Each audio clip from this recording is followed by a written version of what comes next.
ഞങ്ങളേ ഒരുപാട് നാളായിട്ട് പോകണം എന്നാഗ്രഹിക്കുന്ന ഒരു സ്ഥലത്തേക്കുള്ളൊരു യാത്രയാണ് കേട്ടോ. അപ്പം ഞാൻ നിങ്ങളെയും കൂടെ കൂട്ടുകാണ് പോകാൻ വേണ്ടിയിട്ട്.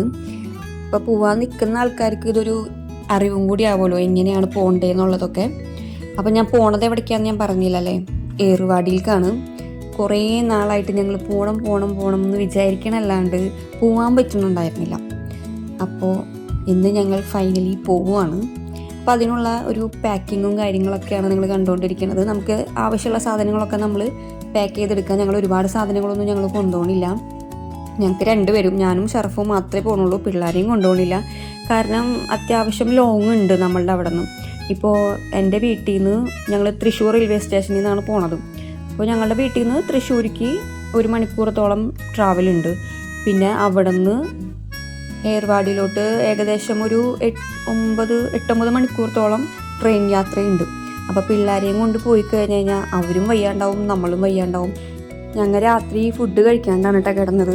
കാരണം എന്തായാലും നമ്മൾ വെളുപ്പിന് എണീക്കണം. അപ്പോൾ അങ്ങനെ കഴിക്കാമെന്ന് വിചാരിച്ചിട്ട് ഞങ്ങൾ പോണ സമയത്താണ് ഞങ്ങൾ കഴിച്ചത്.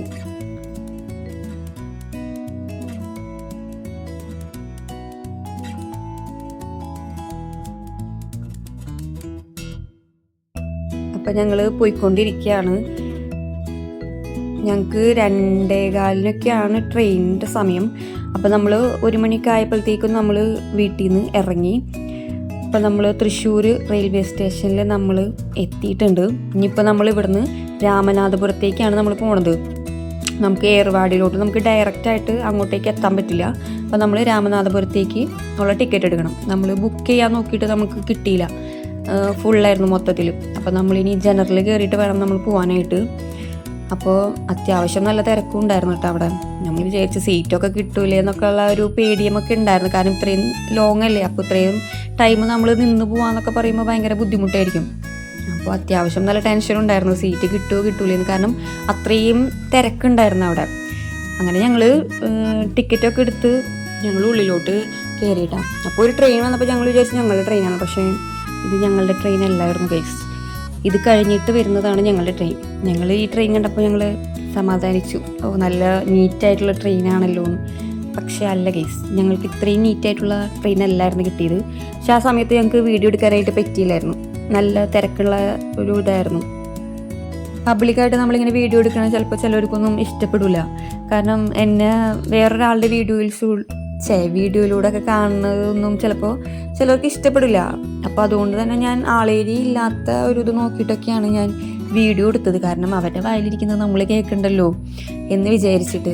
അപ്പോൾ ആരും ഇല്ലാത്ത സമയത്തൊക്കെയാണ് കേട്ടോ ഞാൻ വീഡിയോ എടുത്തിരുന്നത്. പിന്നെ ഞങ്ങളുടെ ട്രെയിൻ വന്നാൽ ഇതൊന്നും എടുക്കാൻ പറ്റിയില്ല. അതിൻ്റെ ഉള്ളിൽ കയറുന്നത് അങ്ങനത്തെ ഒന്നും എടുക്കാൻ പറ്റിയില്ല. ഞാൻ പറഞ്ഞില്ല, നല്ല തിരക്കായിരുന്നു. അപ്പോൾ അതുകൊണ്ട് തന്നെ അങ്ങനത്തെ വീഡിയോസൊന്നും ഞാൻ എടുത്തിട്ടില്ല. ഇത് നമ്മൾ ട്രെയിനിനുള്ളിൽ ഇരിക്കുമ്പോൾ നമ്മൾ പോയിക്കൊണ്ടിരിക്കുന്ന വ്യൂ ആണ് ഗൈസ്. അടിപൊളി എന്ന് പറഞ്ഞു കഴിഞ്ഞാൽ അടിപൊളിയാണ്. നമ്മൾ പോണ ആ ഒരു വഴിയിൽ മൊത്തത്തിൽ കൃഷിയാണ് അവിടെ. ഫുള്ള് കൃഷി എന്ന് പറഞ്ഞു കഴിഞ്ഞാൽ ഫുള്ള് കൃഷി. തെങ്ങ് വരെയും തമിഴ്നാട്ടിലാണ് ഇപ്പോൾ കൂടുതലായിട്ടുള്ളത്. നമ്മുടെ കേരളം ഇപ്പോൾ തെങ്ങിൻ്റെ നാടാണെന്ന് നമുക്ക് പറയാനേ പറ്റില്ല. കാരണം അത്രക്കും തെങ്ങ് അവർ തമിഴ്നാട്ടിൽ വെച്ച് പിടിപ്പിച്ചിട്ടുണ്ട്. അമ്മാതിരി വ്യൂ ആണ് കേട്ടോ. അടിപൊളി എന്ന് പറഞ്ഞു കഴിഞ്ഞാൽ അടിപൊളി വ്യൂ ആണ് ഇവിടുത്തെ കാണാനായിട്ട്. നമ്മൾ നോക്കുമ്പോൾ ഓരോരോ കൃഷികളാണ്. ഒരു കാട് പിടിച്ച് കിടക്കേ പുല്ല് പിടിച്ച് കിടക്കേ ഒന്നുമില്ല. ഓരോരോ സെക്ഷനിൽ ഓരോരോ കൃഷികളാണ് അവർ ചെയ്തു വെച്ചിട്ടുള്ളത്. എന്ത് രസമാണ് കാണാനെന്നറിയോ. ഇത് കാണുമ്പോൾ നമ്മുടെ നാടും ഇങ്ങനെ ആയിരുന്നെങ്കിൽ എന്ന് നമ്മൾ ആഗ്രഹിച്ചു പോകുന്ന ഒരു സംഭവമാണ് കേട്ടോ. അങ്ങനെ ഞങ്ങൾ രാമനാഥപുരം റെയിൽവേ സ്റ്റേഷനിൽ ഞങ്ങൾ ലാൻഡ് ചെയ്തു. ഞങ്ങളിപ്പോൾ പുറത്തേക്കൊക്കെ ഇറങ്ങി. സമയം ഒരു 12 മണിയൊക്കെ ആയി ഞങ്ങൾ എത്തിയപ്പോൾ. നമ്മൾ തലേ ദിവസം 2:20 കയറിയതാണ്. ഇപ്പോൾ നമ്മൾ ഉച്ചയ്ക്ക് 12 മണിയൊക്കെ ആയപ്പോൾ നമ്മൾ രാമനാഥപുരത്ത് എത്തിയിട്ടുണ്ട്. ഇതാണ് അവിടുത്തെ റെയിൽവേ സ്റ്റേഷൻ. അവിടെ എന്തൊക്കെയോ പണികളൊക്കെ നടക്കുന്നുണ്ട്. അതാണ് കൊണ്ടാണ് അവിടെ ഇങ്ങനെ കെട്ടിയൊക്കെ വെച്ചിരിക്കുന്നത്. അത്യാവശ്യം നല്ല നീറ്റായിട്ടുള്ള ഒരു റെയിൽവേ സ്റ്റേഷനാണ് കേട്ടോ. അധികം തിരക്കും കാര്യങ്ങളൊന്നും ഉണ്ടായില്ല. എനിക്ക് തോന്നുന്നു ട്രെയിനിൻ്റെ സമയം ആയിട്ടില്ലെന്ന് തോന്നുന്നുണ്ട്. അപ്പോൾ അധികം ആൾക്കാരൊന്നും ഉണ്ടായില്ല. പിന്നെ വഴിയോര കച്ചവടക്കാരാണ് അവിടെ കൂടുതലായിട്ടും. ഫ്രൂട്ട്സുകളാണ് കേട്ടോ അവർ സെയിൽ ചെയ്യുന്നത്. എവിടെ തിരിഞ്ഞാലും ഇതേപോലെ അമ്മാമ്മമാർ ഫ്രൂട്ട്സും വിറ്റിങ്ങായിട്ട് അങ്ങനെ ഇരിക്കുന്നുണ്ടാവും. അപ്പോൾ നമ്മളിനി റെയിൽവേ സ്റ്റേഷനിൽ നിന്ന് ബസ് സ്റ്റാൻഡിലോട്ടാണ് പോയിക്കൊണ്ടിരിക്കുന്നത്. റെയിൽവേ സ്റ്റേഷൻ്റെ ഓപ്പോസിറ്റ് തന്നെയാണ് ബസ് സ്റ്റാൻഡ്. അപ്പോൾ നമുക്കിനി അങ്ങോട്ടേക്ക് പോവാം. അതിനു മുമ്പ് നമുക്ക് ഫുഡ് കഴിച്ചിട്ട് പോവാം, കാരണം നല്ല വിശപ്പുണ്ട്. അപ്പോൾ ബസ് സ്റ്റാൻഡിലോട്ട് പോണ വഴിക്കാണ് ഈ പൊറോട്ട ഉണ്ടാക്കുന്നത് കണ്ടത്. ആ സ്മെല്ലൊക്കെ ഇങ്ങോട്ട് അടിച്ചു കഴിഞ്ഞപ്പോൾ ഷർഫ് പറഞ്ഞാൽ നമുക്ക് ഇവിടെ നിന്ന് ഫുഡ് കഴിക്കാമെന്ന് പറഞ്ഞിട്ട് ഞങ്ങൾ ആ കടയിൽ കയറി. ഞാൻ ബിരിയാണി എന്ന് പറയാൻ പറ്റില്ല അതിനെ, പക്ഷേ നല്ല ടേസ്റ്റ് ഉണ്ടായിരുന്നു. അവിടുത്തെ ബിരിയാണിയാണ്, പക്ഷെ നമ്മളുടെ ഇവിടുത്തെ വെച്ച് നോക്കുമ്പോൾ ഒരു മന്തിയുടെ ഒക്കെ ഒരു ഫ്ലേവർ ഉണ്ടായിരുന്നു കേട്ടോ അതിനും. ഷർഫ് പൊറോട്ടയാണ് കഴിച്ചത്. ഷർഫിന് പൊറോട്ടയാണ് കൂടുതൽ ഇഷ്ടം. എനിക്ക് പൊറോട്ടനോട് അത്ര വലിയ താല്പര്യമില്ല. അപ്പോൾ അതുകൊണ്ട് തന്നെ ഞാൻ ബിരിയാണി കഴിച്ചു. അപ്പോൾ ഇനി നമുക്കിനി ഉച്ചക്കലത്തെ ഫുഡും അതോടുകൂടി തന്നെ കഴിയുമല്ലോ എന്ന് വിചാരിച്ചിട്ടാണ് ഞങ്ങൾ ആ ഒരു ഫുഡ് നമ്മൾ എടുത്തത്. അത്യാവശ്യം നല്ല ഫുഡായിരുന്നു കേട്ടോ. നമ്മളുടെ ഇവിടുത്തെ മന്തിയൊക്കെ കഴിക്കുന്ന പോലത്തെ ഒരു ടേസ്റ്റ് ഉണ്ടായിരുന്നു അവിടുത്തെ ബിരിയാണിക്ക്. അപ്പോൾ ഞാൻ ഷർഫിനോട് പറയാം ഇത്തിരി മയോണൈസ് കിട്ടായിരുന്നുണ്ടെങ്കിൽ നല്ലതായിരുന്നു എന്ന്, കാരണം അത്യാവശ്യം നല്ല ടേസ്റ്റ് ഉണ്ടായിരുന്നു. ഇനിയിപ്പോൾ നമ്മൾ ഇവിടെ നിന്ന് ഫുഡ് കഴിച്ചിട്ട് നേരെ നമ്മൾ ബസ് സ്റ്റാൻഡിലോട്ടാണ് പോണത്. അവിടുത്തെ ബസ് സ്റ്റാൻഡാണ് ഈ കാണുന്നത്. ഒരു മനുഷ്യൻ അവിടെ ഇല്ല. ഇപ്പം നമ്മളുടെ ഇവിടെയൊക്കെ ബസ് സ്റ്റാൻഡ് എന്ന് പറയുമ്പോൾ അത്യാവശ്യം ഫുൾ ബസ്സുകളും ആൾക്കാരും തിക്കും തിരക്കും കാര്യങ്ങളൊക്കെ ആയിരിക്കൂലേ. പക്ഷെ ഇവിടെ അങ്ങനെയൊന്നുമില്ല ഗൈസ്. നേരത്തെ പോലെ അമ്മാമ്മമാർ കുറച്ച് ഫ്രൂട്ട്സൊക്കെ ആയിട്ട് അവിടെ ഇങ്ങനെ ഇരിക്കുന്നുണ്ട്. അല്ലാതെ കുറേ ബസ്സുകളോ തിക്കോ തിരക്കോ ഒന്നുമില്ല. പിന്നെ നമ്മളിനി ഇവിടെ നിന്ന് ഏർവാടിലോട്ട് ബസ് പോകണം. എല്ലാ ബസ്സും ഏർവാടിലോട്ട് പോവില്ല. അപ്പോൾ പക്ഷേ എപ്പോഴെപ്പോഴും ബസ്സിൽ വരുന്നുണ്ട്. നമുക്ക് ആകെ ഒരു ബുദ്ധിമുട്ടായിട്ട് തോന്നിയത് അവിടെ ഒന്നും ഇംഗ്ലീഷിൽ എഴുതി വെച്ചിട്ടില്ല എന്നുള്ളതാണ്. ഇപ്പോൾ ബസ്സുകളിൽ തന്നെ പേര് ഇംഗ്ലീഷിൽ ഉണ്ടാവില്ല, തമിഴിൽ അങ്ങാണ്ടാണ് അവർ എഴുതി വെച്ചിരിക്കുന്നത്. അതുകൊണ്ട് തന്നെ നമുക്കറിയില്ല എവിടേക്കുള്ള ബസ്സാണെന്ന്. അങ്ങനെ ഞങ്ങൾ 2-3 ബസ്സുകാരോട് ചോദിച്ചു ഏർവാടിക്ക് പോകുമെന്ന് ചോദിച്ചിട്ടാണ് നമുക്ക് ലാസ്റ്റ് ഈ ബസ് നമുക്ക് കിട്ടിയത്. കാരണം എല്ലാ ബസ്സും ഏർവാടിക്ക് പോകുകയുമില്ല. അങ്ങനെ ഞങ്ങൾ ഏർവാടിയിലെത്തി. ഞങ്ങൾ ഒരു റൂം ഞങ്ങൾ എടുത്തു, കാരണം നമുക്കൊന്ന് ഫ്രഷ് ആവണമല്ലോ, കുളിക്കണം. ഫ്രഷ് ആയി കഴിഞ്ഞിട്ട് നമുക്ക് പള്ളിയിലോട്ട് പോകാമെന്ന് വിചാരിച്ചിട്ട് നമ്മൾ ഏർവാടി പള്ളിയുടെ അടുത്ത് തന്നെ നമ്മൾക്ക് റൂം കിട്ടി. ഇത് ഒരു ദിവസത്തേക്ക് 1200 രൂപയാണ് റെൻറ്റ് വരുന്നത് ഇവിടെ. പക്ഷെ നമ്മൾ അന്ന് നൈറ്റ് തന്നെ നമ്മൾ തിരിച്ച് റിട്ടേൺ പോകുന്നതുകൊണ്ട് നമുക്ക് 500 രൂപയ്ക്ക് റൂം കിട്ടിയായിരുന്നു. ഇതാണ് നമ്മളുടെ റൂമിൻ്റെ ഏരിയ. ഇവിടെ എന്തൊക്കെയോ പൊളിച്ചും എനിക്ക് തോന്നുന്നു പണിയൊക്കെ നടക്കുന്ന സംഭവമാണ് തോന്നുന്നുണ്ട്. പൊളിച്ചൊക്കെ ഇട്ടിട്ടുണ്ട്. ഇനിയിപ്പോൾ അവിടെയൊക്കെ റൂമൊക്കെ വരാനുള്ളതാണോ എന്നറിയില്ല. അത്യാവശ്യം കുഴപ്പമില്ലാത്ത റൂമാണ്. പിന്നെ ഒരു ലക്ഷറി ആയിട്ടുള്ള ഒരു ഇതൊന്നും നമ്മൾ ചിന്തിച്ചിട്ടായിട്ട് പോകരുത്. അത്ര വലിയ വൃത്തിയും കാര്യങ്ങളൊന്നുമില്ല. എന്നാലും നമ്മൾ അഡ്ജസ്റ്റ് ചെയ്ത്, കാരണം ഒരിത്തിരി നേരം നമുക്ക് കുളിക്കുക, ഫ്രഷ് ആവുക പോരാ, അത്രയല്ലേ ഉള്ളൂ. അതിനുശേഷം ഞങ്ങൾ ചായ കുടിക്കാമെന്ന് വിചാരിച്ചു. ചായയും പിന്നെ എന്തൊക്കെയോ മേടിച്ചു ഞങ്ങൾ. അതൊക്കെ കഴിച്ചിട്ട് ഞങ്ങൾ നേരെ പള്ളിയിലോട്ട് നടന്നുകൊണ്ടിരിക്കുകയാണ്. കാണുന്നതാണ് പള്ളി. കണ്ടില്ലേ, ഇപ്പോഴത്തും മൊത്തം ഫ്രൂട്ട്സും കാര്യങ്ങളാണ് അവിടെ കൂടുതലും. ഈ നമ്മുടെ മറ്റേ സാധനമില്ലേ, കുക്കുംബർ, അതാണ് അവിടെ കൂടുതലായിട്ടും ഈ അമ്മമ്മമാർ വിൽക്കണേ. പിന്നെയെന്ന് പറഞ്ഞു കഴിഞ്ഞാൽ ഈ മുല്ലപ്പൂ അവിടുത്തെ എന്തോ ഒരു നേർച്ചയ്ക്കാണെന്നാണ് പറയണേ. മുല്ലപ്പൂവൊക്കെ മേടിച്ചിട്ട് പോകും ആൾക്കാർ. ഞങ്ങൾ മേടിച്ചൊന്നുമില്ല. അങ്ങനെ ഞങ്ങളിതാ പള്ളിയിലെത്തി. ഞങ്ങൾ പള്ളിയിലോട്ട് കയറാനായിട്ട് പോവാണ്. ഇതാണ് പള്ളി. അവിടെ അത്യാവശ്യം നല്ല തിരക്കുണ്ടായിരുന്നു. പിന്നെ എനിക്ക് തോന്നുന്നു ഇങ്ങനെ നമ്മളെപ്പോലെ പോണ ആൾക്കാരെക്കാട്ടിലും കൂടുതൽ അവിടെ അന്തേവാസികളാണ്, വന്ന് താമസിക്കുന്ന ആൾക്കാരാണ്. പിന്നെയെന്ന് പറഞ്ഞു കഴിഞ്ഞാൽ നമ്മൾ ഇതിൻ്റെ ഉള്ളിലോട്ട് ചെരുപ്പിട്ടുകായിട്ട് കയറാൻ പാടില്ല. നമ്മൾ കയറുമ്പോൾ ചെരുപ്പ് ഊരിയിട്ടിട്ട് ഒന്നല്ലെങ്കിൽ കയ്യിൽ പിടിച്ചിട്ട് നടക്കാം, അല്ലാന്നുണ്ടെങ്കിൽ നമുക്ക് എവിടെയെങ്കിലും കൊണ്ടുവന്ന് വെച്ചിട്ട് നടക്കണം. നമ്മൾ അതിൻ്റെ ഉള്ളിൽ ചെരുപ്പിട്ട് നടക്കാനും. പിന്നെ അവിടെ എഴുതി വെച്ചിട്ടുണ്ട് വീഡിയോ എടുക്കാൻ പാടില്ല, ആൾക്കാരെ ഫോക്കസ് ചെയ്ത് ഇതൊന്നും എടുക്കാൻ പാടില്ല. കാരണം അവിടെ കൂടുതലും അന്തേവാസികളായതുകൊണ്ട് തന്നെ വന്ന് താമസിക്കുന്ന ആൾക്കാരാണല്ലോ. അപ്പോൾ എല്ലാവർക്കും എല്ലാം ഇഷ്ടപ്പെടണം എന്നില്ല. അപ്പോൾ അതുകൊണ്ട് അവിടെ എഴുതി വെച്ചിട്ടുണ്ട് വീഡിയോ എടുക്കാനോ ഫോട്ടോ എടുക്കാനോ ഒന്നും പാടില്ല എന്നുള്ളത്. പിന്നെ ഇത് ഞാൻ ആരും കാണാണ്ട് അത്യാവശ്യം ഞാൻ എടുത്തതാണ്. അപ്പോൾ ആൾക്കാരെ ഫോക്കസ് ചെയ്യുന്നതുകൊണ്ട് ഞാനത് ബ്ലറാക്കിയിട്ടുണ്ട്. ഇനി അതൊരു പ്രശ്നമാവണ്ടല്ലോ. അപ്പോൾ ഇത് പള്ളിയുടെ ഉൾഭാഗമാണ് കേട്ടോ. നമ്മൾ ഇനി ഇവിടെ നിന്ന് നമ്മൾ സൂറത്ത് യാസീനൊക്കെ ഓതി നമ്മൾ ദുആ ചെയ്തു. അതിൻ്റെ ഇടയിൽ ഷറഫ് അസ്ർ നിസ്കരിക്കാനായിട്ട് പള്ളിയിലോട്ട് പോയി. ഇപ്പോൾ നമ്മൾ നിൽക്കുന്നതിൻ്റെ തൊട്ടപ്പുറത്ത് തന്നെയാണ് പള്ളി, നിസ്കാരപ്പള്ളി ഉള്ളത്. അപ്പോൾ ഷറഫ് അങ്ങോട്ട് പോയപ്പോൾ എനിക്ക് ബോറടിച്ചു.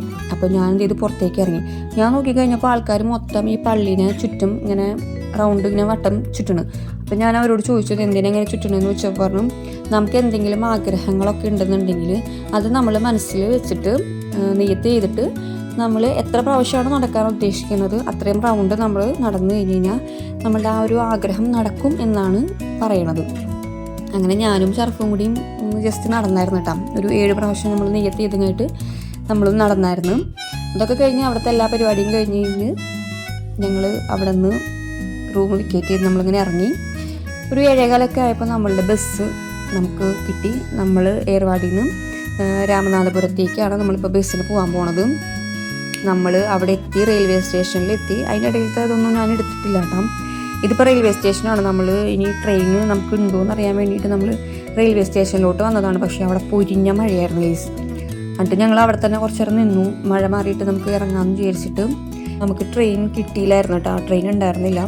അപ്പോൾ നമ്മൾ ബസ്സിന് തന്നെ പോകാൻ പ്ലാൻ ചെയ്തു. അങ്ങനെ നമ്മൾ ഫുഡ് കഴിക്കാൻ തപ്പി നടക്കുകയാണ് ഗൈസ്.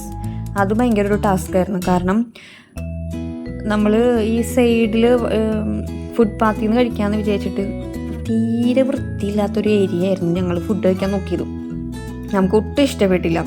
കാരണം ഒരു വൃത്തി ഉണ്ടായിരുന്നില്ല. നമുക്ക് ഫുഡ് അവിടെ ഇരുന്ന് കഴിക്കാൻ തോന്നുന്നുണ്ട്. ഫുള്ള് കഴിക്കണതിൻ്റെ തൊട്ടപ്പുറത്ത് തന്നെ ഫുൾ അണ്ടയും കാര്യങ്ങളും. അപ്പോൾ നമുക്ക് ഒരു സ്മെല്ലും ഒക്കെ ആയിട്ട് കഴിക്കാൻ തോന്നിയില്ലായിരുന്നു. പിന്നെ നമ്മൾ നേരെ ഓപ്പോസിറ്റ് നോക്കിയപ്പോൾ ഒരു വലിയൊരു ഹോട്ടൽ കണ്ടു.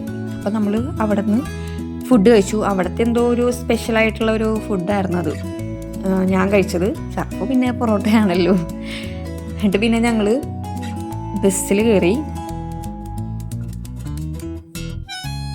ബസ് അത്യാവശ്യം നല്ല അടിപൊളിയായിരുന്നു കേട്ടോ. കാരണം നമുക്ക് സീറ്റൊക്കെ മറിച്ചിങ്ങായിട്ട് ചാരിക്കിടന്നൊക്കെ ഉറങ്ങാൻ പറ്റുന്ന ബസ്സായിരുന്നു.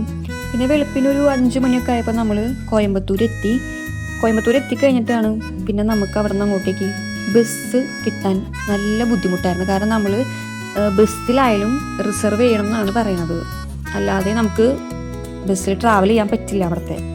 അപ്പോൾ അതൊരു ടാസ്ക്കായിരുന്നു. അപ്പോൾ നമ്മൾ കുറേ നമുക്കിപ്പോൾ ഒരു ബസ് കിട്ടിയായിരുന്നു. നമ്മൾ ചെന്ന സമയത്ത് ഒരു ബസ് കിട്ടിയായിരുന്നു. അപ്പോൾ നമ്മൾ അതിൽ ചോദിച്ചപ്പോൾ സീറ്റ് അവൈലബിൾ അല്ലായിരുന്നു. പിന്നെ ആ ബസ് കഴിഞ്ഞ് കഴിഞ്ഞാൽ പിന്നെ ഉള്ളത് 7:30 അപ്പോൾ നമ്മൾ അത് വരെയും നമ്മളവിടെ വെയിറ്റ് ചെയ്യണം. അപ്പോൾ നമ്മൾ വിചാരിച്ചു,